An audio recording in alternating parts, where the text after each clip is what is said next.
Hello everyone, voice वगैरह clear है? PPT वगैरह सब ठीक है?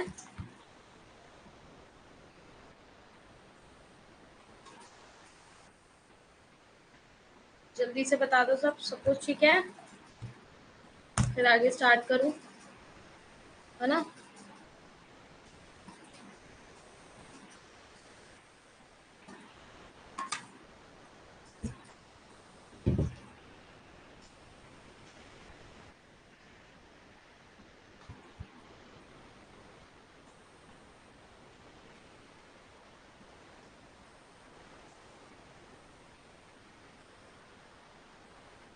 जल्दी से कमेंट कर दो सब। पीपीटी वगैरह ऑडिबल और आर गुड? ओके, जल्दी बता दो सब। आवाज आ रही है? जब तो बताओगे नहीं मुझे कैसे पता चलेगा?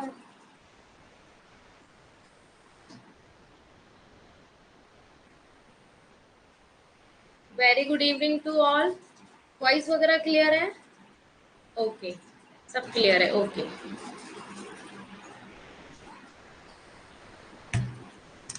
तो स्टार्ट करते हैं फिर, ठीक है? So myself Ashishika Gupta, your UGC Paper 2 Faculty of Economics. So let's get started with our fill of form app. तो ये हमारे चैनल्स हैं, जैसे आपको पता है। इन सबको आपको ज्वाइन करने से क्या होगा, आपको कोई भी इंफॉर्मेशन होगी तो आपको विद इन अ सेकेंड आपको प्रोवाइड हो जाएगी। ओके, सो नेक्स्ट आ जाते हैं। आप देख सकते हैं paper first and paper second दोनों आपको मिल रहे हैं notes, PYQ with answer, 100+ mock test. कहाँ मिल रहे हैं आपको? Only on fill up form app में। ओके, सो आप कोड यूज कर सकते हैं 10% ऑफ के लिए, ASHI-S10। एंड आप देख सकते हैं पेपर फर्स्ट का क्या प्राइस है इस बार। दिसंबर जो न्यू बैच स्टार्ट हुआ है 1999, एंड पेपर 2 का 1999। अगर आप बोथ लेते हैं तो 2999 प्राइस है आपका, जो कि आप देख पा रहे होंगे कि आपको दोनों में क्या मिल रहा है, डिस्काउंट मिल रहा है। ठीक है, कितने का? ओनली 1000 रुपीज का। Okay, yes, so let start it. So आप देख सकते हैं paper first and paper second both आपके मिल रहे हैं इस बार आपको। ठीक है, इसका एडमिशन भी ओपन हो चुका है ऑलरेडी। ओपन कब का हो चुका है, आप लोगों ने भी ले लिया है। ठीक है, so how to download notes को कैसे डाउनलोड करना है, तो आपको पता है प्ले स्टोर पे जाके जैसे आप और एप्स को इंस्टॉल करते हैं एज इट इज आपको क्या करना है, फिल अप फॉर्म के इंस्टॉल करना है। Okay, and on this number you will contact if you will have any problem. Okay, so let's get started with our motivation. So motivation, जो अपने कदमों की काबिलियत पर विश्वास रखते हैं वो ही अक्सर मंजिल पर पहुंचते हैं। इसका मीनिंग क्या हुआ? जो अपने कदमों की काबिलियत पर विश्वास रखते हैं, मतलब जिनको पता है कि हाँ, जिनको अपने पर विश्वास होता है कि हाँ हम ये कर लेंगे, हमने जो ठाना है उसको हम करके मानेंगे, हमें पता है हमारे कदम नहीं रुकने वाले, एक बार आगे हो गए तो पीछे हमारे कदम नहीं होंगे। तो जो अपनी काबिलियत पर विश्वास रखता है कि उसे पता है कि अगर मैंने ये पेपर क्लियर करना है तो मैं कर सकता हूँ। अगर मैं कैसे, मैंने आपको पहले ही क्लास में बता दिया था कि आपके पास 4 ऐसे लॉ हैं, 4 ऐसी कंडीशंस हैं जिनको आप अप्लाई करके अपना JRF एग्जाम क्लियर कर सकते हैं, वही अक्सर मंजिल पर पहुंचते हैं। ओके, सो डेफिनेशन है व्हाट इज डोमेस्टिक ट्रेड। मैंने आपको कल भी बताया था जिससे कि, बट अगर आप एक डेफिनेशन डेली याद करेंगे तो आपको अच्छे से चीजें रिलेट हो जाएंगी। What is domestic trade? Trade क्या होता है? ट्रेड आपका क्या होता है? डोमेस्टिक घरेलू ट्रेड क्या होता है? घरेलू व्यापार क्या होता है? घरेलू व्यापार एक देश की सीमाओं के भीतर घरेलू वस्तुओं का जब आदान प्रदान होता है तो घरेलू व्यापार को भी 2 श्रेणियों में उपविभाजित किया जा सकता है, थोक और खुदरा। थोक जैसे लाइक डोमेस्टिक ट्रेड क्या होता है? Is exchange of domestic good. क्या करता है? घरेलू व्यापार जो करता है गुड्स को क्या करता है? एक्सचेंज करता है कंट्री के अंदर रहकर। ठीक है, ओके। डोमेस्टिक ट्रेड में ऑल्सो भी सब डिवाइडेड हो जाती है कैटेगरीज, जैसे होलसेल एंड रिटेल की मार्केट आप देखते हैं। होलसेल मार्केट आप करते हैं तो उससे क्या पता चलता है आपको कि अच्छा उस वाले शॉप पे जाते हैं, इस वाली शॉप पे गए तो वही सामान हमें 100 का मिल रहा है, एंड उसी शॉप दूसरी शॉप पे गए तो यही सामान हमें 200 का मिल रहा है, तो है ना 100 रुपीज का फर्क। तो हम कहाँ जाएंगे? होलसेल वाली शॉप पे। कहाँ जाएंगे? होलसेल वाली शॉप। That's why. ठीक है। और वही रिटेल की प्राइस होते हैं आपके, तो वही आप क्या करते हैं, जब अपने इंडिया में रहकर कोई ट्रेड करते हैं तो घरेलू व्यापार बोला जाता है उसे। ठीक है। डोमेस्टिक में रहकर, अपने देश में रहकर आप करते हैं। जो अपने देश से बाहर रह के करते हैं उसी क्या बोला जाता है? International trade. क्या बोला जाता है? International trade. ओके, समझ आ रहा है? कौन कौन रिवाइज कर रहा है, पढ़ाई कर रहा है? क्लास में पता नहीं कितने बच्चे हैं आज। शालू नहीं आई क्लास में आज। जैसे कि आप देख सकते हैं, घरेलू व्यापार आपने देख लिया। ठीक है।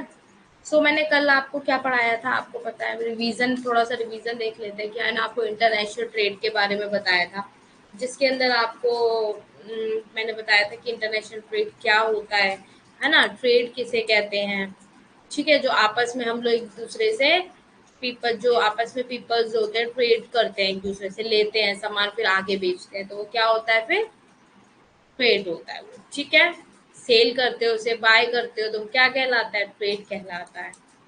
इंटरनेशनल ट्रेड क्या होता है? जब आप इंटरनेशनल ट्रेड एक्सचेंज करते हो गुड एंड सर्विसेज का बिटवीन कंट्रीज के बीच में, तो क्या कहला देता है? आपका इंटरनेशनल ट्रेड कहलाता है। ओके। एंड आपको मैंने ये बताया ही था कि इन लोगों ने आपस में संधि कर ली है। तो क्यों कर ली है संधि? इसलिए कर ली है क्योंकि अगर मेरे पास, अगर ये राइस है मेरे पास, तो मैं राइस इसको एक्सपोर्ट कर दूंगा, और अगर इसके वाइन का है तो मैं वाइन क्या कर लूंगा? इम्पोर्ट कर लूंगा। समझ में आ गया? इंटरनेशनल ट्रेड के अंदर इम्पोर्ट और एक्सपोर्ट, आयात और निर्यात होता है। ठीक है। तो इसमें हमने ये आगे पढ़ाई था कि अगर आपको पता है कि अगर आप नेशनल ट्रेड कर रहे हैं, ठीक है,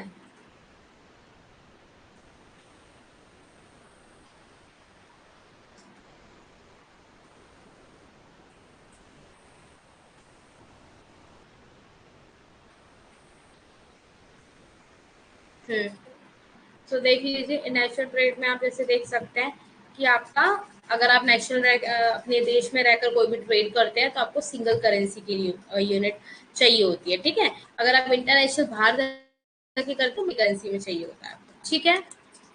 ट्रेड देख लिया था आपने। ट्रेड दो तरीके से हो जाता है, डोमेस्टिक ट्रेड और इंटरनेशनल ट्रेड। ये भी हमने देख लिया। समझ आ गया?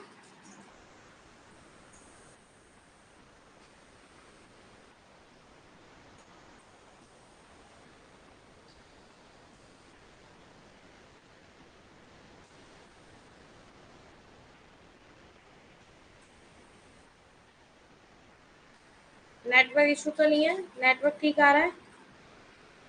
नेटवर्क इशू तो नहीं है? नेटवर्क ठीक आ रहा है ना? तो जैसे हमने क्या पढ़ा था नेशनल ट्रेड के बारे में, इसमें ट्रेड और इंटरनेशनल ट्रेड से रिलेटेड चीजें पढ़ी थी। हमने इसमें ये देखा था कि हमारा क्लासिफिकेशन ऑफ थ्योरीज होती है। तो इसके अंदर दो तरीके की आपने थ्योरीज देखनी है। अभी ट्रेडिशनल पढ़ेंगे हम, और फिर मॉडर्न पढ़ेंगे। ठीक है। ट्रेडिशनल और मॉडर्न थ्योरीज पढ़ेंगे। ओके। जो कि आप कह सकते हैं परंपरागत और आधुनिक। ठीक है। परंपरागत में हमने 4 थ्योरीज थी, जिसमें से कि हमने अभी 2 थ्योरीज पढ़ ली है। समझ में आ गई थी ना 2 थ्योरी, है ना? और मॉडर्न की हम आगे पढ़ेंगे। तो मर्केंटिलिज्म में क्या बताया था कि ये बहुत पुराना सिद्धांत है। ठीक है। और इसमें क्या बताया गया था? इसमें जीरो सम गेम की बात करी गई थी। उसका मीनिंग ये था कि ये गोल्ड पे ही ये करना चाहते थे। इनको ये लगता था कि हमारे जो राष्ट्र की संपत्ति की वृद्धि हो सकती है वो किससे हो सकती है? सोने से रिलेटेड हो सकती है। कि हम सोने का एक्सपोर्ट इम्पोर्ट करेंगे तो क्या होगा? हमारे देश का देश में लाइक सरप्लस होगा हमारे देश का, है ना? इसीलिए।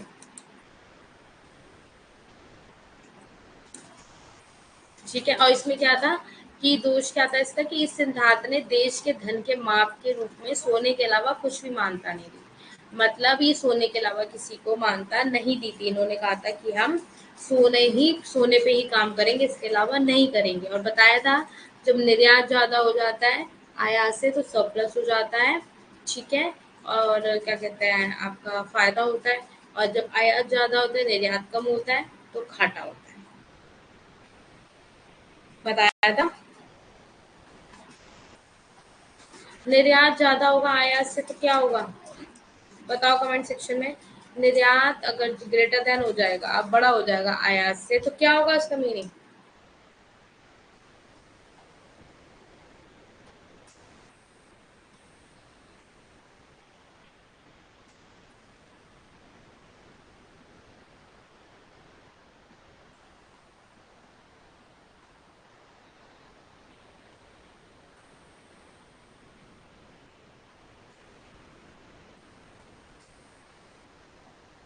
जल्दी बताओ क्या होगा, सबके आंसर आने चाहिए, सबके आंसर आने चाहिए, जल्दी बताओ, 5 लोग है ना क्लास में, जल्दी बताओ।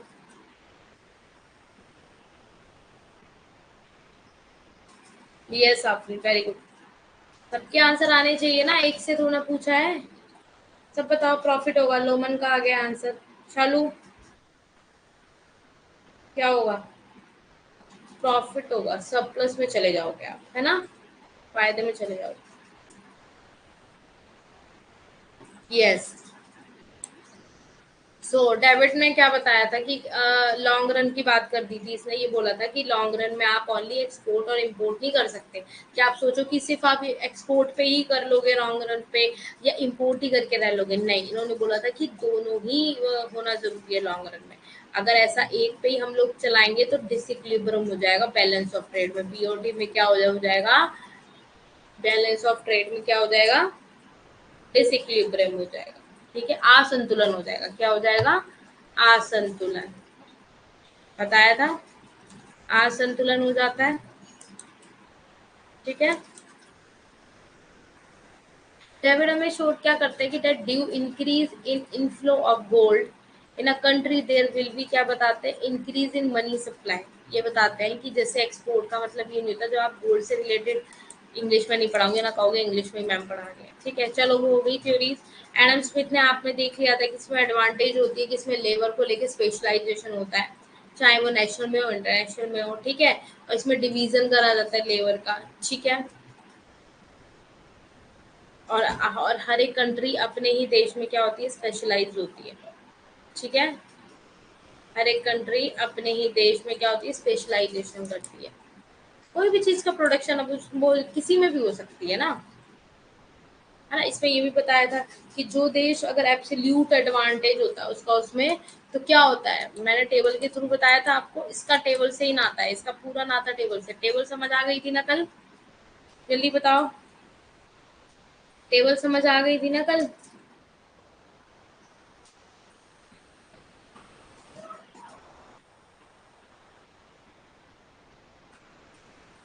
टेबल समझ आ गई थी ना आप लोगों को। ठीक है, आगे बढ़ते हैं, फिर आ गई थी तो।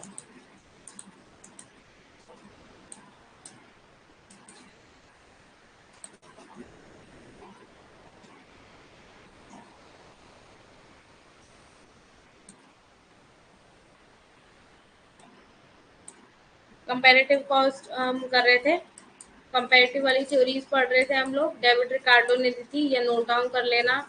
ठीक है, इसने मैंने आपको बताया था एब्सोल्यूट में हम लोग पता नहीं कर पाए थे कि इसका यही एक डिसएडवांटेज था एब्सोल्यूट की थ्योरी में, कि वो क्या कह रहा था कि दोनों चीजें अगर एक ही कंट्री दो चीजों में स्पेशलाइजेशन करती है, तो वो ये नहीं पता कर पाता था कि मैं दोनों में से एक कौन सा बनाऊं, किसमें मेरी एफिशिएंसी ज्यादा है, वो पता नहीं कर पाता। ठीक है, उसका ये डिसएडवांटेज था, और यहीं पे रिकार्डो ने इस चीज को सॉल्व आउट कर दिया था। इसने क्या बता दिया था,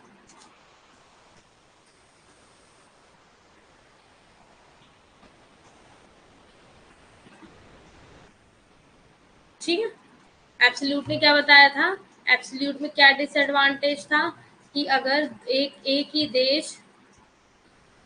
ही देश अगर दो चीजें बनाता है, तो वो ये नहीं पता कर पाता था कि लाइक सपोज मान लो कुछ भी बना रहे हो आप, दो चीजें, कार या चावल, राइस एंड फ्लावर, कुछ भी ले लो, तो दोनों का इसमें एडवांटेज था, तो वो ये नहीं कर पाता था कि मैं इसमें ज्यादा आउटपुट आएगा, इसमें आएगा, ये कंफ्यूज हो जाता था, ये पता नहीं कर पाता, तो ये क्या पता, ये डिसीजन नहीं ले पाता था। ठीक है, ठीक है, Ravindra Kumar, very good evening.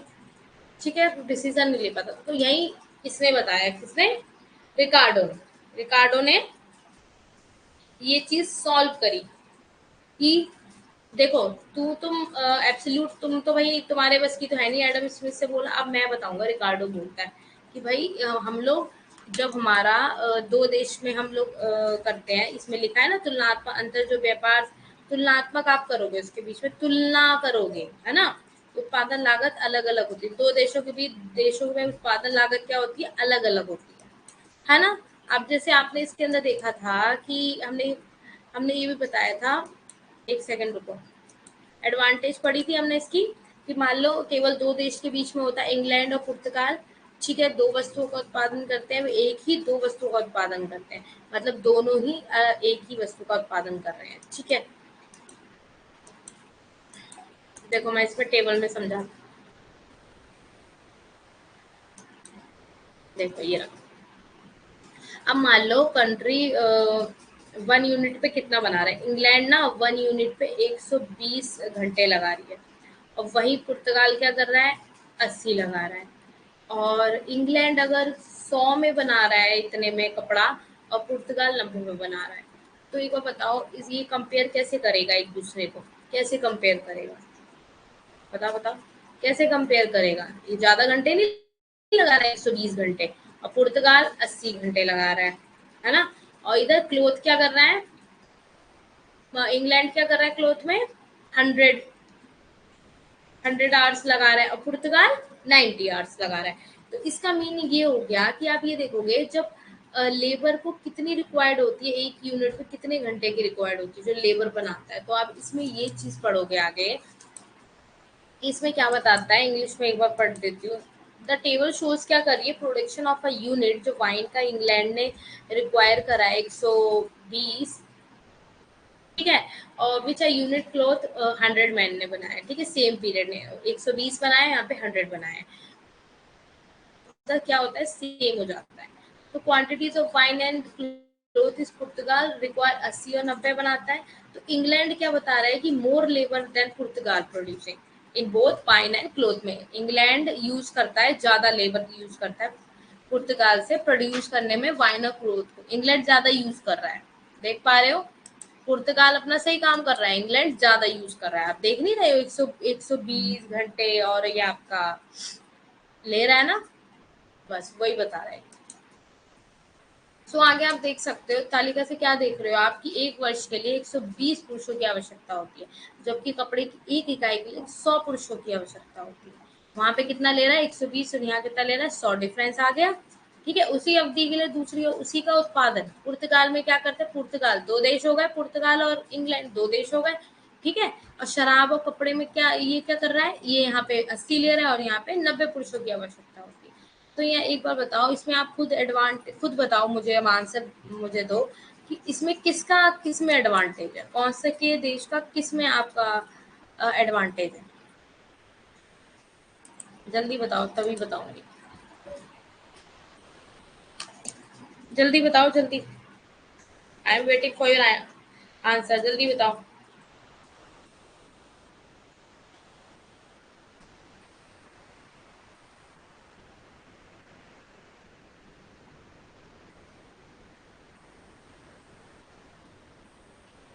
जल्दी बताओ, जल्दी जल्दी, I am waiting for your answer right now.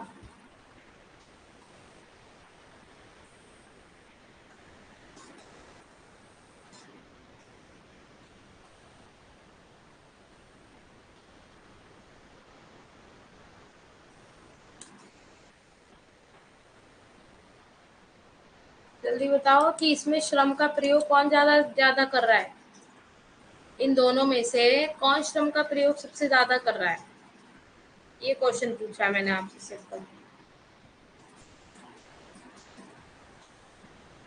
Loman कह रहे हैं पुर्तगाल। देखते हैं किसका आंसर सही निकलता है, अभी सब अपने आंसर दे दो, खुद देखो ना इसकी एडवांटेज किसकी किस में ज्यादा है, ये देख लो इधर, रुको टेबल दिखा देती हूँ,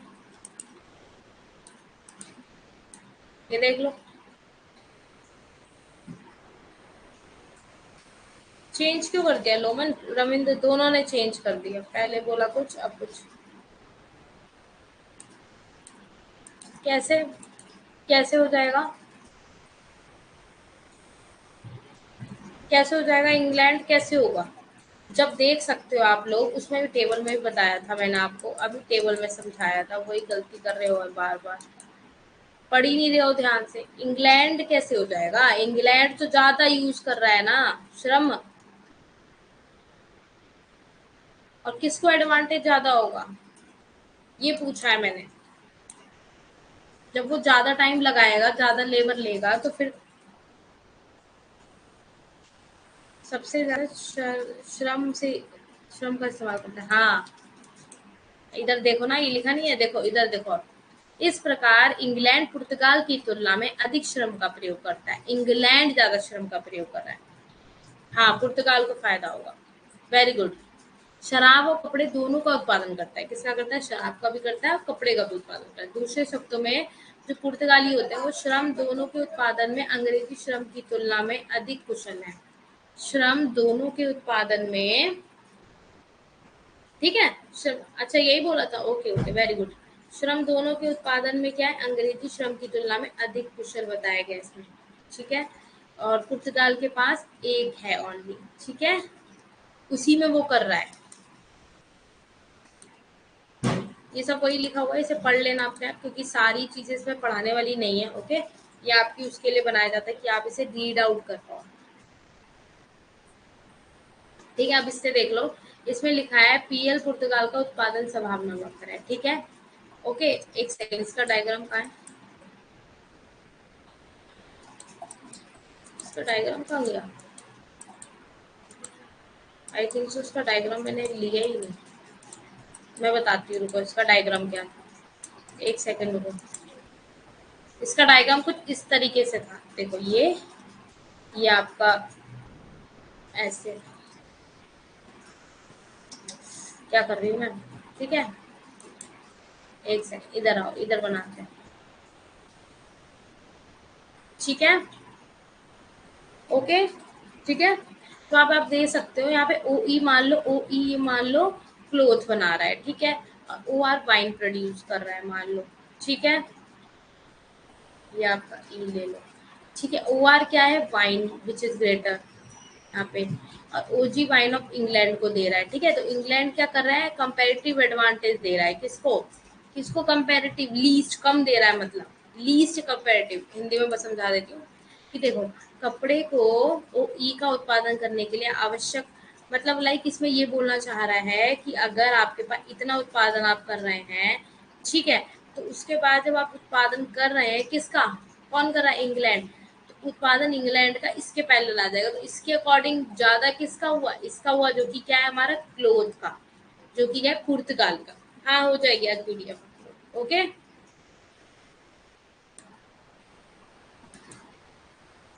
ठीक है, आगे देख लेते हैं।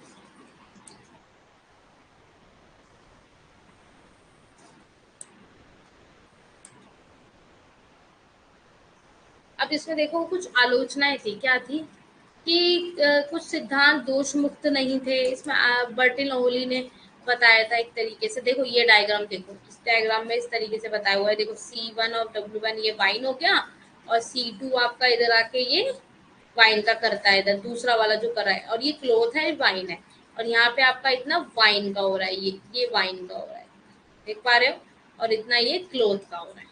ठीक है, तो देख पा रहे हो आप लोग कौन कर रहा है? ये वाइन का और क्लोथ का, वो कौन कर रहा है? पुर्तगाल। यहाँ पे लिखा नहीं है मेंशन। ओके, अभी देखो एक सेकेंड, मैंने यहाँ पे आपकी अजम्पशंस लिखी थी। Unrealistic assumption of labour cost, मतलब श्रम लागत की अवास्तविक धारणा। ये क्रिटिसाइज किया था, किसने किया था? कि रिकार्डो बता रहा है, कुछ चीजों को लेकर उसने क्रिटिसाइज किया था कि अ, अगर आपका श्रम ही नहीं होगा, तो एक बार बताओ आप काम कैसे करोगे? नहीं कर पाओगे ना। तो इसमें ये बताया था कि अवास्तविक धारणा है, श्रम लागत एक अवास्तविक है, मतलब वास्तविक नहीं है ये चीज। श्रम, हमें श्रम के बिना लागत हो जाएगा आपका? नहीं हो पाएगा ना। वही, यस। तुलनात्मक की सबसे गंभीर आलोचना क्या थी? कि लाभ सिद्धांत के मूल्य के श्रम सिद्धांत पर आधारित है। किस पे आधारित है? श्रम पे आधारित है, ये इसकी आलोचना थी। ठीक है, अवास्तविक बता रहा था, पर इसने रिकार्डो ने इसे सही से बताया है कि उत्पादन लागत की गणना में यह केवल श्रम लागत लेता है। समझ में आ गई? गैर श्रम लागतों की उपेक्षा करता है। भाई गैर कैसे हो जाएगा?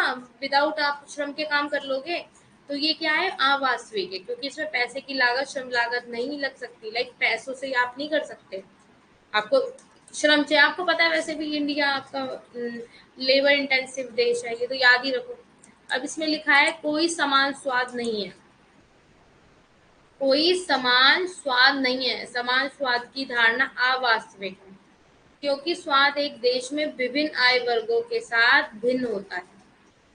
ठीक है, क्योंकि स्वाद एक देश में विभिन्न आय वर्गों के साथ क्या होता है? भिन्न होता है। कोई समान स्वाद नहीं होता इसमें। समान स्वाद की धारणा क्या है इसमें? क्योंकि एक बार बताओ, टेस्ट सेम हो सकता है? टेस्ट सेम हो सकता है?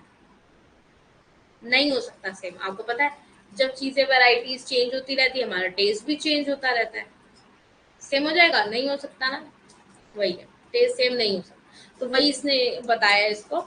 ठीक है, थर्ड स्टेटमेंट क्या बताइए इसमें कि अनरियलिस्टिक assumptions ऑफ कांस्टेंट वाला। एक सेकंड।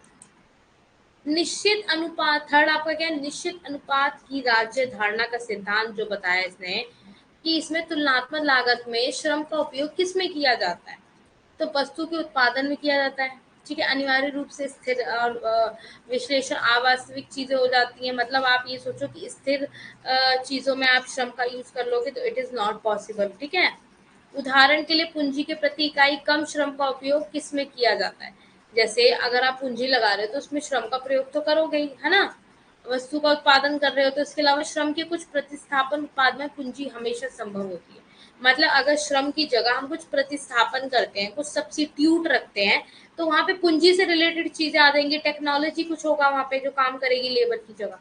तो ये बताया है। ठीक है, और फोर्थ क्या? Unrealistic assumptions on constant cost. मतलब the theory is based on another weak assumptions that an increase of output due to international specialization if followed किसे करता है? कांस्टेंट कॉस्ट को, कि कांस्टेंट कॉस्ट मतलब कॉस्ट कैप नहीं समान ऐसे कांस्टेंट रहेगी। बट फैक्ट क्या है कि इंक्रीजिंग कॉस्ट डिमिनिशिंग कॉस्ट भी रहती है। भाई जो आपका लार्ज स्केल पे आप प्रोडक्शन करते हो तो उसमें कम बढ़ होता रहता है। और कंपैरेटिव एडवांटेज जब आप देखते हो तो क्या होता है? इंक्रीज करता है कंपैरेटिव। ऑन अदर हैंड आप देख सकते हो if increase output is the result of increase cost of production, तो कंपैरेटिव एडवांटेज क्या हो जाएगा? कम हो जाएगा in case of even disappear. ठीक है, निरंतर लागत की अवास्तविक धारणा क्या है कि ये कमजोर धारणा है कि वृद्धि किसके कारण होती है? अंतरराष्ट्रीय विशिष्टता के बाद निरंतर लागत होती रहती है। ठीक है, लेकिन तथ्य क्या यह है कि या तो लागत बढ़ रही है, लागत या तो बढ़ रही है या लागत कम हो रही है। यदि आप लार्ज लार्ज मतलब बड़े पैमाने मतलब हो गया दीर्घकाल में आप देख सकते हो लार्ज स्केल पे कि उत्पादन लागत कम करता है, बट तुलनात्मक लाभ इसे बढ़ाया जाएगा, मतलब इसे हम बढ़ा भी सकते हैं। तो दूसरी ओर यदि बढ़ा हुआ आउटपुट परिणाम हमें देता है, रिजल्ट देता है कि जो आउटपुट हमारा बढ़ा हुआ है, तो बढ़ी हुई लागत का तुलनात्मक लाभ क्या होगा? कम होगा। तुलनात्मक लाभ क्या होगा? उसके अकॉर्डिंग कम होगा, रिड्यूस होगा, कम होगा। ठीक है, समझ आ रहा है?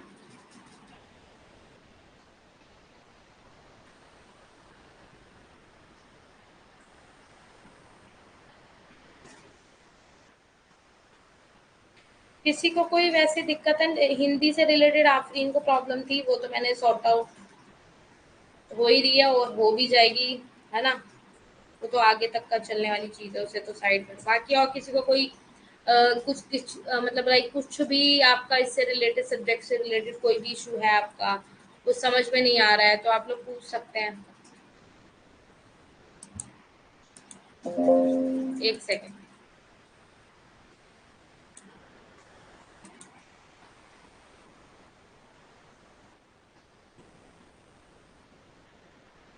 ये नंबर से कौन ज्वाइन होता है? आई डोंट नो कौन है।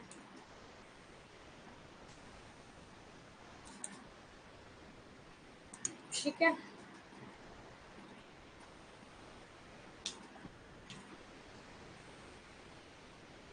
सो आप देख पा रहे इग्नोर करता है किसे? ट्रांसफर कॉस्ट को क्या करता है? ये इग्नोर करता है। बट ऐसा नहीं होता। आप ट्रांसपोर्ट कॉस्ट को कैसे इग्नोर कर दोगे? नहीं कर पाओगे ना। ये देखो, परिवहन लागत की अनदेखी करता है। रिकार्डो ने परिवहन लागत की अनदेखी की व्यापार में तुलनात्मक लाभ का निर्धारण बताया कि ये अवास्तविक है, क्योंकि परिवहन के बिना आप कैसे इम्पोर्ट एक्सपोर्ट कर लोगे? नहीं कर पाओगे। तो ये कैसे अनदेखा कर लेगा इसे? तो इसने क्रिटिसाइज किया है रिकार्डो ने इसको। नहीं, लागत, परिवहन लागत को हम लोग महत्वपूर्ण भूमिका निभाती है। विश्व व्यापार के पैटर्न का निर्धारण पैमाने की अर्थव्यवस्था किस पे होती है? इसी पे ही होती है। उदाहरण के लिए जब उच्च परिवहन कोई भी आप करते हो तो उसमें समाप्त कर सकते हैं। अगर मान लो परिवहन ही नहीं होगा, मतलब लाइक जिससे आप ट्रैवल करते हो, आना जाना सामान पहुंचाते हो, तो कैसे कर लोगे? कर लोगे? नहीं कर पाओगे ना। कैसे कर लोगे? नहीं कर पाओगे। Yes, very good. नहीं कर पाओगे।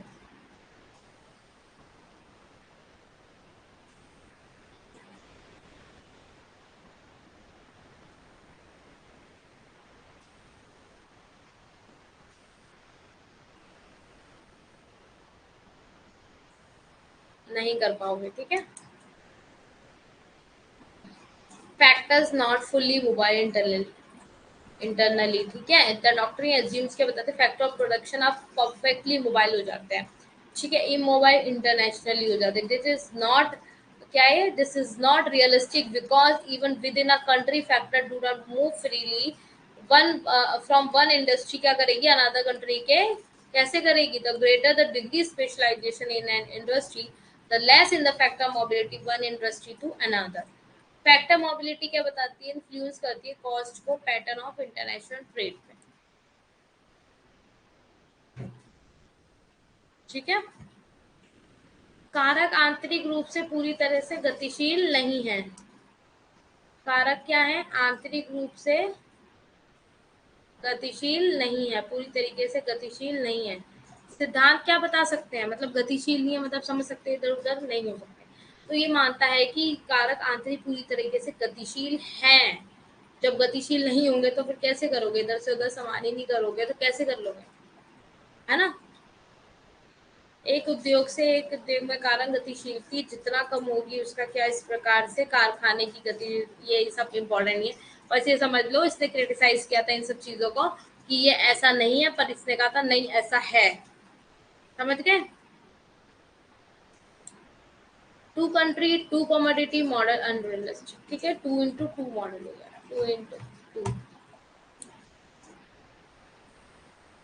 ठीक है। दो देश दो कमोडिटी मॉडल है, अवास्तविक है। मतलब रिगार्डियन दो देशों के बीच में व्यापार से संबंधित बताता है, ठीक है। दो वस्तुओं का आधार हो जाता है, ये फिर से अवास्तविक है, क्योंकि वास्तविकता में अंतरराष्ट्रीय व्यापार कई देशों में से एक है जिसमें व्यापार होता है।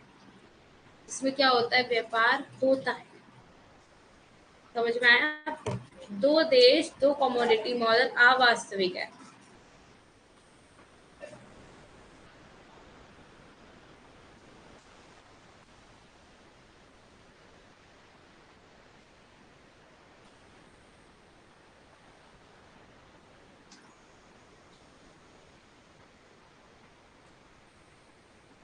समझ में आ गया?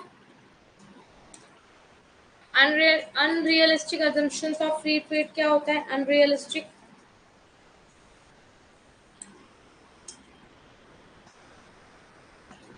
मुक्त व्यापार की अवास्तविक धारणा। मतलब मुक्त व्यापार की जो ये अवास्तविक धारणा है, एक गंभीर सिद्धांत की कमजोरी यह है कि परिपूर्ण और मुक्त दुनिया मानता है, ठीक है। लेकिन वास्तव में क्या होता है? विश्व व्यापार मुक्त नहीं है। ये मानता है कि हर देश में एक चीज लागू करता है। माल से मुक्त आवाजाही पर प्रतिबंध देशों पे क्या बताता है? टैरिफ चीजें लगती है ना, आपको पता है। ये तो है नहीं कहीं भी चीज आप कुछ भी पहुंचा दो बिना टैरिफ के बिना टैक्स के, नहीं हो सकता ना। आयात निर्यात इसके अलावा क्या होता है? लेकिन विभेदित होती है इसके बीच में, रिकार्डी ने बताता है, ठीक है। मुक्त व्यापार अवास्तविक धारणा है, ठीक है। समझ में आ गया? अनरियलिस्टिक assumption क्या कहलाती थी? Unrealistic assumptions of full employment. Unrealistic assumptions of full employment क्या कहलाता है? Like all classical theories, the theory of comparative advantage is based on the assumption of full employment, ठीक है। क्या बताता है? अनरियलिस्टिक assumptions क्या बताते हैं of full employment? Like all classical theory जो होती है, the theories of comparative advantage is based on the assumption of full employment.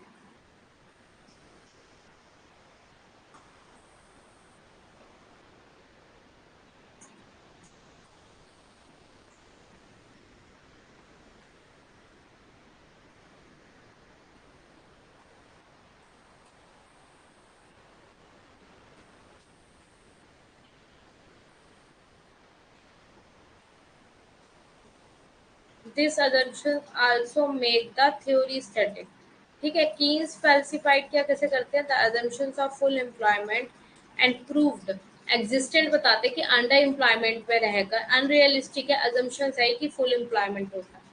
ठीक है, पूर्ण रोजगार की अवास्तविक धारणा है. क्या बताइए कि सभी शास्त्रों की तरह सिद्धांत एक क्या बता सकते हो? तुलनात्मक लाभ का सिद्धांत किस पर आधारित है? पूर्ण रोजगार की धारणा. ठीक है, और आपका ये धारणा भी बनाता है कि सिद्धांत स्थैतिक होता है, एक तरीके से एक जगह रुका होता है, स्थैतिक, कि इसने पूर्ण रोजगार की धारणा को गलत साबित किया और एक अर्थव्यवस्था में अल्प रोजगार के अवास्तविक को साबित किया. इस प्रकार पूर्ण रोजगार की धारणा सिद्धांत को अवास्तविक बना देती है. सेल्फ इंटरेस्ट हो जाता है, हिंडर्स इट ऑपरेशन.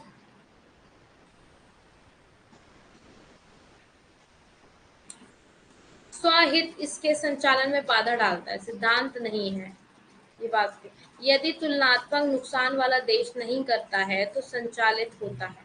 रणनीतिक कारणों से दूसरे देश से किसी वस्तु का आयात करना चाहते हैं.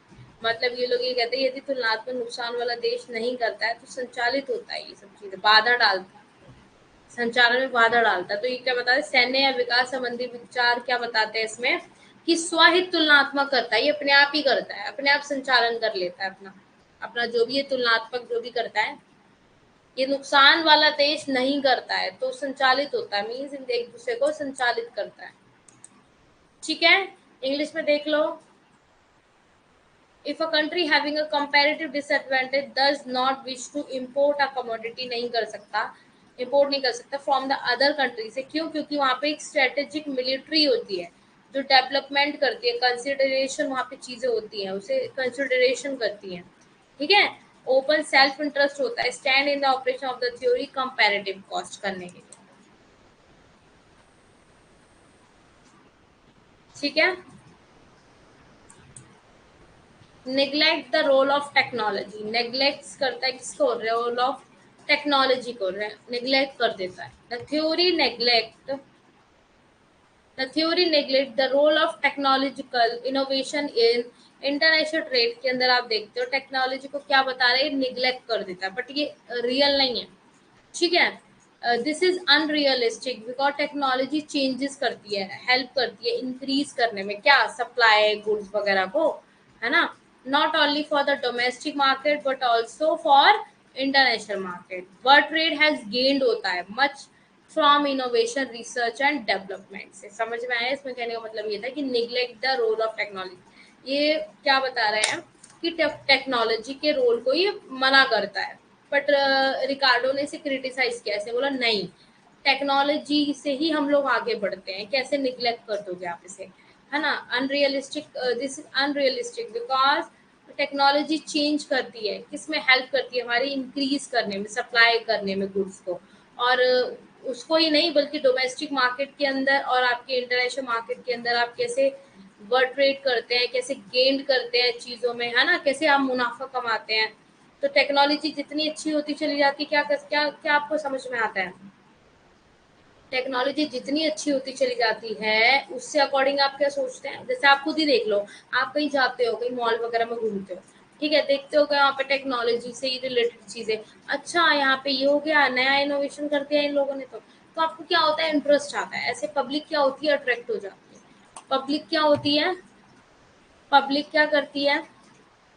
पब्लिक अट्रैक्ट हो जाती है न्यू टेक्नोलॉजी की तरफ, न्यू टेक्नोलॉजी की तरफ. ठीक है, न्यू टेक्नोलॉजी की तरफ क्या होती है? पब्लिक अट्रैक्ट हो जाती है. उससे इससे ये हो जाता है कि ये एक तरीके से ये कहता है कि अच्छा, मतलब लाइक ये क्रिटिसाइज कर रहा है ना रिकार्डो एक एक चीज को। इतने सारे अभी तक हमने क्रिटिसाइज पढ़ लिए, 11 हो गए। ठीक है, क्रिटिसाइज को थोड़ा ज्यादा, ठीक है, पढ़ लेना, क्योंकि एक एक लाइन इंपॉर्टेंट है, इसमें कुछ ज्यादा इतना पढ़ने का इंपॉर्टेंट नहीं है। ठीक है, हाँ, पीडीएफ ऐप पे ही मिलेगी आपको, डेली मिलेगी जो भी आपकी क्लास हुआ करेगी। ठीक है, प्रौद्योगिकी की भूमिका की उपेक्षा करता है। ठीक है, सिद्धांत भूमिका की उपेक्षा करता है। ठीक है, अंतर्राष्ट्रीय व्यापार में तकनीकी नवाचारों की संख्या यह अवास्तविक है। ठीक है, क्योंकि तकनीकी परिवर्तन अभी बता दिया मैंने। ठीक है, कि टेक्नोलॉजी हमारे लिए कितना इंपॉर्टेंट है, हमारे आगे ग्रोथ करने के लिए कितना इंपॉर्टेंट है, बता दिया मैंने। One sided theory, the Ricardo theory is one sided because supply side, ये इसकी अजम्पशन है कि एक तरफा सिद्धांत जो है रिकार्डियन ये सिद्धांत एक तरफा है, क्योंकि यह केवल अंतर्राष्ट्रीय व्यापार के आपूर्ति पक्ष पर विचार करता है और उपेक्षा करता है। ठीक है, मांग पक्ष प्रोफेसर ओलिन के शब्दों में यह वास्तव में कुछ भी नहीं है। ठीक है, इन्होंने बताया कि आपूर्ति पक्ष पर क्या क्या करता है, व्यापार वो सॉरी विचार करता है, थिंक करता है, उसकी उपेक्षा करता है। और मांग पक्ष की साइड प्रोफेसर ओलिन के शब्दों में ये वास्तव में कुछ भी नहीं है, वो नहीं ये कह रहा है, ओलिन कह रहा है ये। ठीक है,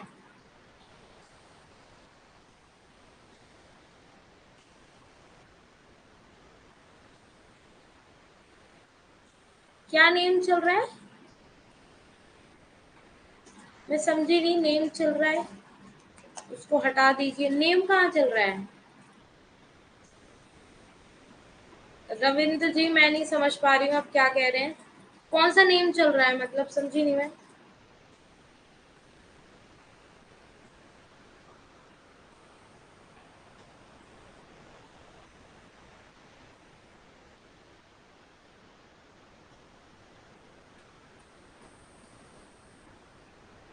नेम कौन सा चल रहा है, मेरा दिमाग घूम रहा है, कौन सा नेम चल रहा है इसमें, आई डोंट नो।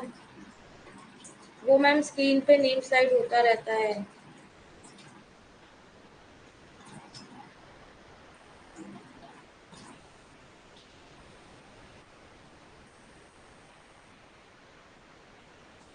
स्क्रीन पे कौन सा नेम दिखाता है आपको, नाम बताओ।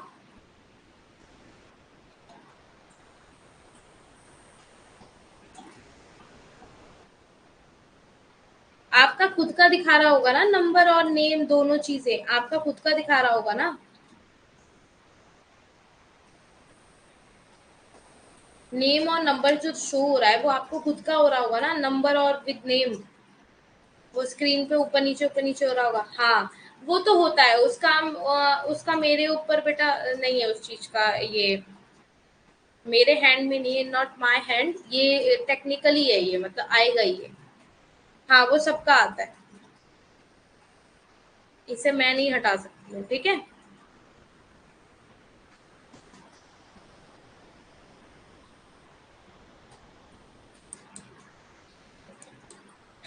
पूर्ण विशेषज्ञता हो जाती है असंभवता। प्रोफेसर फ्रैंक ग्राम ने ये बताया गया है कि पूर्ण विशेषता होना असंभव होगा, क्योंकि वस्तु के जो आप उत्पादन कर रहे हैं, प्रोडक्शन कर रहे हैं, उसमें तुलनात्मक भी तो कुछ चीजें होती है, तुलना भी तो करते हो, है ना। तो अंतर्राष्ट्रीय व्यापार में वह अपने समर्थन में दो मामलों की व्याख्या करता है, एक बड़े देश और एक छोटे देश से संबंधित, और दूसरा उच्च मूल्य और निम्न मूल्य की वस्तु से संबंधित। ठीक है, हाँ, बहुत सारी आलोचनाएं। अ क्लमसी एंड डेंजरस टूल, मतलब ये अब डेंजरस वाला आ गया, एक अनाड़ी और खतरनाक उपकरण। प्रोफेसर होलिन ने आलोचना की है कि आपका क्या कहते हैं,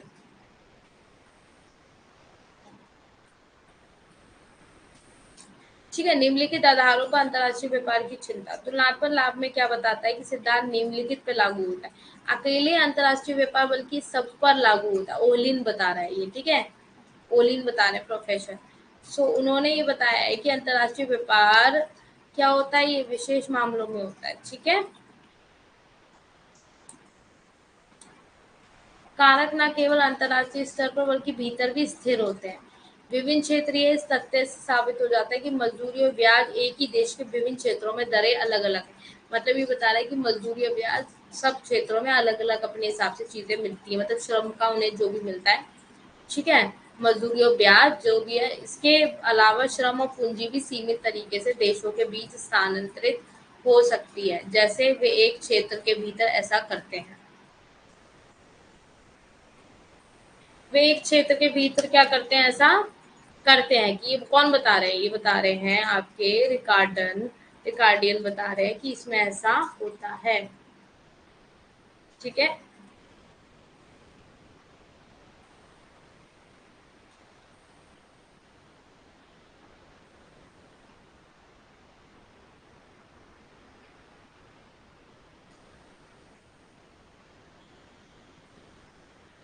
हाँ, तभी तो इसे 2x2 मॉडल बोलते हैं। तभी तो इसे 2x2 मॉडल बोलते हैं। ये देखो आ गया। It is a two country two commodity based on the labour. ठीक है, ये श्रम पर आधारित दो देश और दो वस्तु मॉडल है। आगे वही वाली बात अभी बताई थी तुम्हें थ्योरी से पहले ही। 2x2 मॉडल होते हैं, इसे वास्तविक स्थितियां पर लागू मांग की जाती है। इसमें कई देश और कई वस्तुएं शामिल हैं, इसलिए तुलनात्मक लाभ के सिद्धांत को बोझिल मानना है। अवास्तविक और विश्लेषण के एक अनाड़ी और खतरनाक उपकरण के रूप में क्या बताता है, ओली ने एक नया सिद्धांत बताया है कि ये लाइक 2x2 मॉडल इसलिए नहीं, ये समझ लो बस ये हो गया, इसके अंदर दो देश है और दो वस्तु मॉडल है। ठीक है, दो चीजों की बात की। Incomplete theory, it is an incomplete theory. It simply explain कर रहा है टू कंट्रीज गेन कर रही है इंटरनेशनल ट्रेड से, but it fails to show, गलत दिखाता है कि gains from trade are distributed between the two country, कि गेन्स दो कंट्री को डिस्ट्रीब्यूट करता है। अपूर्ण सिद्धांत यह है कि एक अधूरा सिद्धांत है, बस यह बस समझाता है कि अंतर्राष्ट्रीय व्यापार से दोनों देशों को कैसे लाभ होता है, लेकिन ये दिखाने में विफल रहता है। ये सिर्फ बताता है, फिर ये बताता है कि व्यापार से होने वाले लाभ को दोनों देशों के बीच कैसे वितरित किया जाता है। ठीक है, ये आप क्वेश्चन करो। International trade contributes and increase the world. International trade contributes करता है एंड इंक्रीजेस करता है द वर्ल्ड को। क्या होगा जल्दी से बताओ राइट आंसर। क्या होगा इसमें राइट आंसर।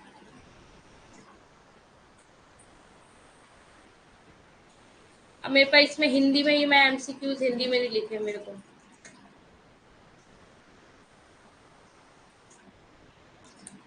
जिसको आ रहा है वो कर लो।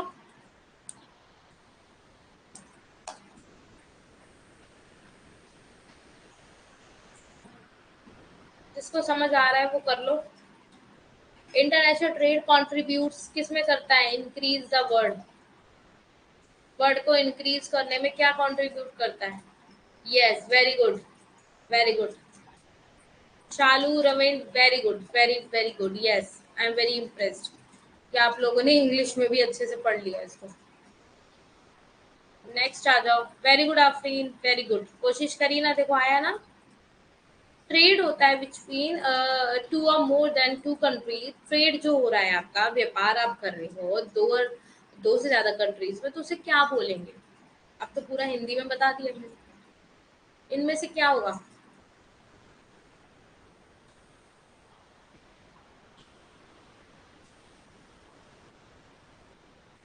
ट्रेड बिटवीन टू और more than two countries is known as, किस नाम से जानेंगे आप।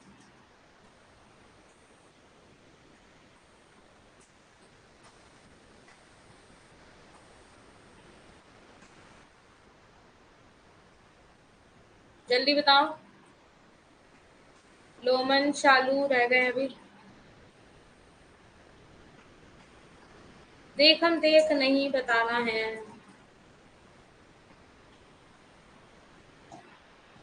Very good, very very good. तालियां, clap for you all. Very good.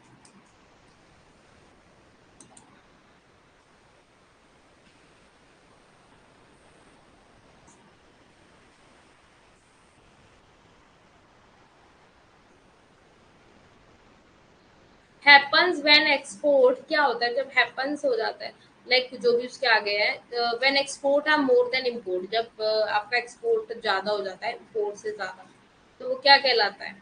Export are more than import क्या कहलाएगा।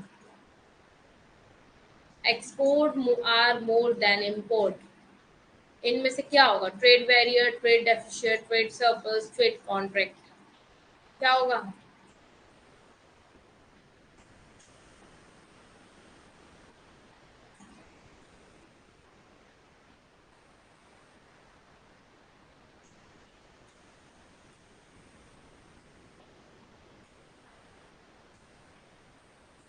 जब आपका एक्सपोर्ट ज्यादा हो जाएगा, क्या बताया था, कहाँ दिमाग चल रहा है?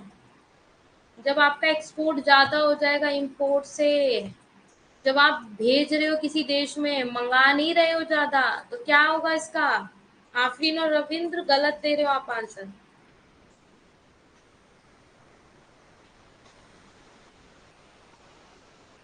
डी कैसे हो जाएगा? डेफिशिएट क्यों होगा? घाटा क्यों होगा? एक्सपोर्ट ज्यादा होगा तो? क्या कर रहे हो? अभी तो पढ़ाया है, अभी पढ़ाया है मैंने, रिवाइज भी कराया है, सब प्लस होगा। आगे से नहीं बताऊंगी। बीओपी स्टैंड फॉर, बेटा मैंने तो हिंदी में पूरा लिख के बता दिया तुम्हें, एक्सपोर्ट ज्यादा हो रहा है इम्पोर्ट से, इसमें कुछ था ही नहीं। बीओपी स्टैंड फॉर, बेटा ये पीडीएफ ना एक दो दिन पहले की बनी हुई है, कल, ये परसों ही मैंने बना के रखी थी तुम्हारी सारी इसकी पीडीएफ। अब तुम्हारी दोबारा पीपीटी बनानी पड़ेगी मुझे नेक्स्ट क्लास के लिए। क्या हो जाएगा बीओपी का? Yes very good, balance of payment. क्या हो जाएगा? क्या हो जाएगा? Balance of payment. ठीक है। International trade and domestic trade differ है, because international trade and domestic trade, जो आपका अंतरराष्ट्रीय व्यापार है और आपका घरेलू जो व्यापार कर रहे हो, वो अलग है। क्यों?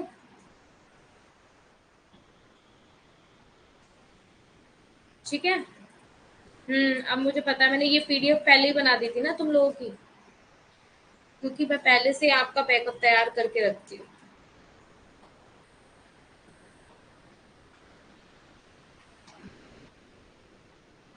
जल्दी बताओ।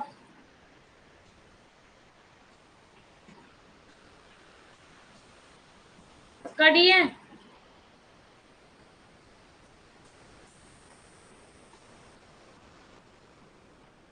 हाँ आफरीन कह रही नाइस क्वेश्चन मैम, मजा आ रहा है ना, मेहनत लगती है बेटा।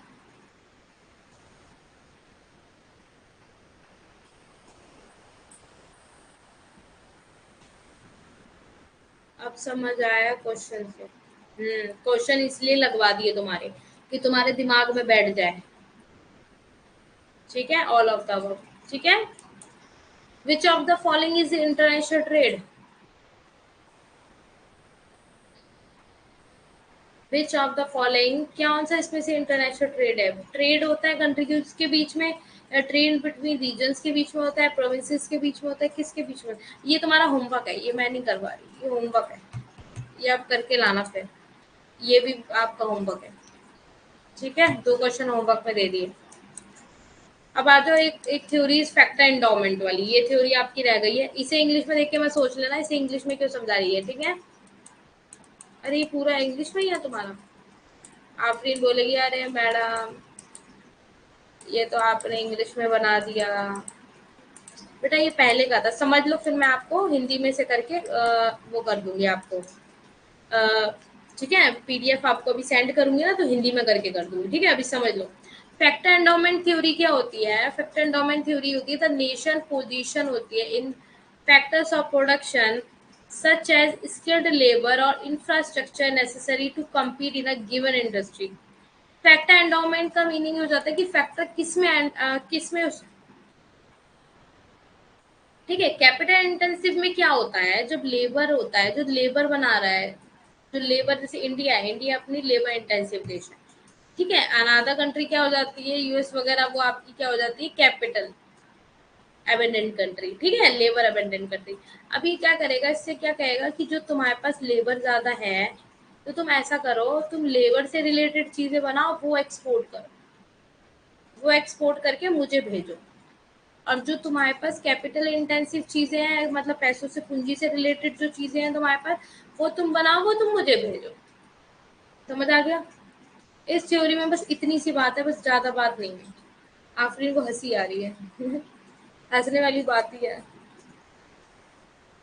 मैं तो भी तुम्हें हिंदी में कन्वर्ट करके भेजूंगी, don't worry. Factor endowment theory क्या होती है? जब इसके अंदर also known age factor proportion theory और हेक्सर एंड ओलिन की थ्योरी किसने दी थी? हेक्सर एंड ओलिन थ्योरी है, ठीक है। गिवन बाय किसने दी है? हेक्सर एंड ओलिन थ्योरी है ये। क्या है? Heckscher and Ohlin theory. Okay, Heckscher and Ohlin की थ्योरी है ये। गिवन बाय किसने दी है? Given by Eli Heckscher and Bertil Ohlin ने किस कब दी थी? 1933 में, 1933 में। कब दी थी? Eli Heckscher and Bertil Ohlin ने 1933 में ये फैक्टर एंडोमेंट आपकी थ्योरी दी थी। और याद रखना, ट्रेडिशनल थ्योरी के अंदर, परंपरागत थ्योरी के अंदर सबसे पुरानी थ्योरी कौन सी थी? मर्केटिलिज्म। कौन सी थी? मर्केटिलिज्म, ठीक है।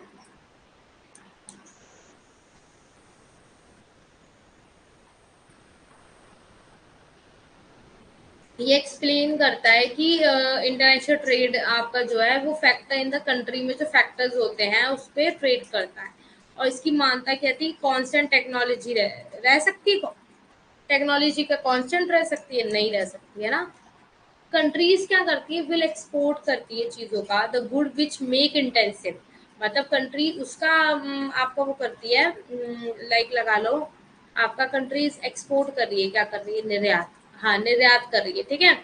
तो गुड्स का निर्यात कर रही है, तो वो इंटेंसिव किस चीज का करेगी? जब उसके पास जो चीज उसके पास लोकली, लोकल में उसके पास ज्यादा क्वांटिटी में होगी। बताया ना, लेबर वहां पर ज्यादा है तो वो क्या करेगी? उससे रिलेटेड चीजें बनाएगी और एक्सपोर्ट करेगी। और उस इम्पोर्ट गुड्स को इम्पोर्ट करेगी जो आपके पास चीजें नहीं है, स्कार्स है, मतलब कम है, कम है, ठीक है। जो आपके पास लोकल चीजें नहीं है उसका क्या करेगी? इम्पोर्ट करेगी। और जो चीज आपके पास नहीं है उसका क्या करेगी? जो चीज आपके नहीं है उसका इम्पोर्ट करेगी। और जो चीज आपके पास है लोकली अवेलेबल, उसका लार्ज क्वांटिटी में जो आपके पास ज्यादा, जैसे लेबर इंटेंसिव है आपका देश, तो आप लेबर से रिलेटेड चीजें, लेबर से रिलेटेड प्रोडक्शन करवाएंगे, प्रोडक्शन से आप क्या करेंगे? एक्सपोर्ट करेंगे ज्यादा से ज्यादा, ठीक है। ज्यादा से ज्यादा क्या करेंगे? एक्सपोर्ट करेंगे चीजों का, ठीक है।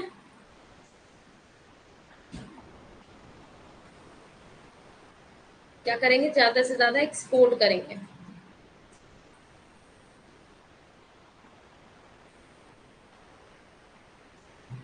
ठीक है। Trade between the countries having economic, मतलब ये लगा लो, जब ट्रेड दोनों के बीच में ट्रेड हो रहा है तो दोनों के अंदर इकोनॉमिक सेम थोड़ी ना होगी, अलग अलग होगी ना, क्योंकि इसके पास लेबर है, इसके पास कैपिटल है। तो ये दोनों का क्या हो जाता है? इनके पास स्ट्रक्चर अलग होता है, तभी तो हम ट्रेड करते हैं। जब एक जैसा होगा दोनों के पास सामान, दोनों के पास लोकली चीजें अवेलेबल होंगी, तो क्या ये ट्रेड करेंगे? तो क्या ये ट्रेड करेंगे?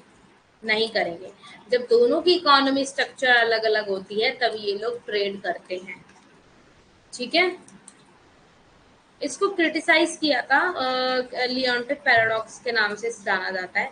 1953 में, 1953 के अंदर आप देख सकते हैं, Leontief found that the United State के अंदर उसने फाउंड किया था कि कैपिटल अबेंडेंट कंट्री है जो दुनिया में एक्सपोर्ट करती है कमोडिटीज को, और लेबर जो इंटेंसिव होता है, वो एचओ थ्योरी ने बताया था। समझ में आ गया? इसका मीनिंग यही है कि जो आपका, आप समझ में आ गया होगा आपको इतना तो, ठीक है। चीजें समझ में आ गई। टाइम भी हो गया आपका आज।